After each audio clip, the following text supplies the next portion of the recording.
இப்போ நம்ம விளமீன் குழம்பு செய்ய போகிறோம். அதுக்கு நம்ம கடாயில் தேவையான அளவுக்கு எண்ணெய் ஊற்றிட்டு 1 ஸ்பூன் கடுகு சேர்த்துட்டோம், ஒரு ஸ்பூன் ஜீரகம் சேர்த்துக்க வேண்டியது. அப்புறமா கொஞ்சம் வெங்காயம் சேர்த்துக்கணும். மீடியம் சைஸ் வெங்காயம், ஒரு வெங்காயம் எடுத்து போட்டோம். கொஞ்சம் நல்லா வதக்கிக்கலாம். வெங்காயத்தை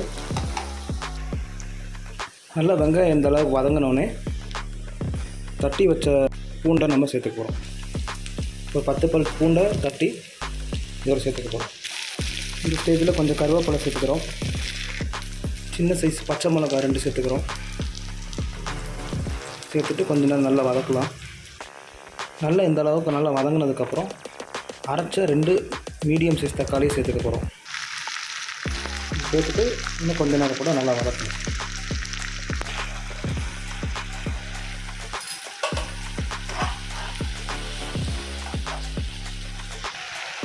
நல்லா 5 நிமிஷம் தக்காளி போட்டதுக்கப்புறம் வதக்கினதுக்கப்புறம் நம்ம தேவையான அளவுக்கு மிளகாத்தூள், உப்பு, மஞ்சத்தூள் சேர்த்துக்க போகிறோம். பார்த்திங்கன்னா நம்ம தேவையான அளவுக்கு மஞ்சத்தூள், உப்பு, மிளகாத்தூள் சேர்த்தாச்சு. நான் 1 ஸ்பூன் மிளகாத்தூள், 1/2 ஸ்பூன், 1/4 ஸ்பூனுக்கு மஞ்சத்தூள், 1 ஸ்பூன் உப்பு சேர்த்துருக்கேன்.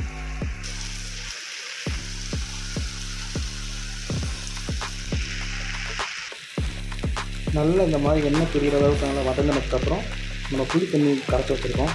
ஒரு லெமன் சைஸ்க்கு புளி எடுத்து தண்ணியில் கரைச்சி வச்சுருக்கேன். அதை சேர்த்துட்டு போகிறோம். இப்போ நான் என்ன பண்ணேன்னா புளி தண்ணி சேர்த்துட்டேன். ஸோ கொதிக்க ஆரம்பிச்சிருச்சு. ஸ்டேஜில் என்ன பண்ணோன்னா கொஞ்சம் மிளகு சேர்த்துக்க போகிறோம். ஸோ கொஞ்சோண்டு மிளகு பவுடர் சேர்த்துட்டு இது நல்லா கொதிக்க வைக்க போகிறோம். இந்த டைமில் நம்ம டேஸ்ட் பண்ணி பார்க்கலாம். உப்பு எல்லாம் கரெக்டாக இருக்காது. எல்லாம் கரெக்டாக இருக்குது. உப்பு கொஞ்சம் லைட்டாக சேர்க்கணும். புளி மட்டும் கொஞ்சம் கம்மி பண்ணிக்கோங்க. ஒரு சைஸ் லெமன் புளி எடுக்காமல் ஒரு 1/2 சைஸ் சேர்த்துக்கலாம்.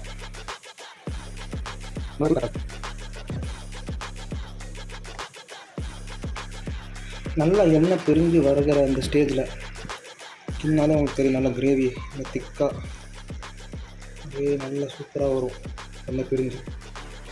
இந்த டைமில் மீனை போட்டு ஒரு 5 நிமிஷம் இல்லை ஒரு 3 நிமிஷம் நல்லா ஒரு ஃபுல் கொதிப்பு, நல்லா ஃபுல் ஸ்டவ்வில் கொதிக்க வச்சிங்கன்னா மீன் வந்துடும். மீன் குழம்பு ரெடி. இப்போ நம்ம மீனை போட்டோம். கொஞ்சம் நல்லா கிண்டி விட்டு லைட்டாக தண்ணி ஊற்றிட்டு ஒரு 5 நிமிஷம் இல்லை 2-3 நிமிஷம் நல்லா கொதிக்க வச்சு எடுத்திங்கன்னா மீன் குழம்பு ரெடி. பார்த்திங்கன்னா நம்ம மீனை கொஞ்சம் கிண்டியிருக்கோம். நல்லா ஒரு 3 நிமிஷம் நல்லா கொதிச்சிருச்சு.